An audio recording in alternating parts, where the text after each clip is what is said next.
Hello guys, welcome to our YouTube channel aspire reviews. ఇప్పుడే కొత్తల వాడి అనే మూవీ అయితే చూడడం జరిగిందనమాట. ఈ మూవీ 2 hours 24 minutes రన్ టైంతో ప్రైమ్లో అయితే స్ట్రీమ్ అవుతుందన్నమాట. మొత్తానికి ఈ మూవీ అయితే కంప్లీట్ చేశాను. మూవీ కంప్లీట్ చేశాక నాకేమనిపించిందంటే అంతేం లేదు, ఏదో అలా సోగా మూవీని అయితే లాగేశారనిపించింది. మెయిన్గా మూవీ కాన్సెప్ట్ ఏంటంటే మూవీ వాళ్ళంతా స్టార్టింగ్ ఒక పని చేయడానికి అయితే ఒప్పుకుంటారు.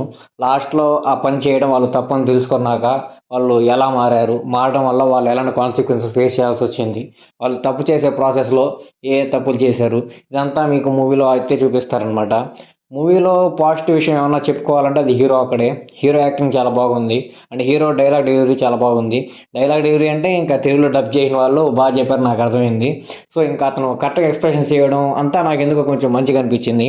మెయిన్గా ఈ మూవీలో డ్రాబ్యాక్ ఏంటంటే villain, story, content line, heroine, ఈ మూడు చాలా అంటే చాలా వర్స్ట్గా ఉంటాయి.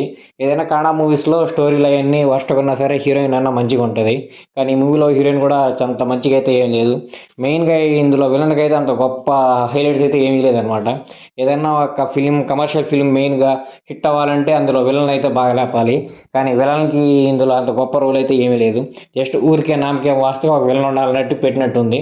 అంతకు మించి విలన్కి ఏం ఇంపార్టెన్స్ ఇవ్వడంతో హీరో యునానిమస్ అయిపోవడంతో అంత ఫీలింగ్ అయితే మనకు రాదనమాట.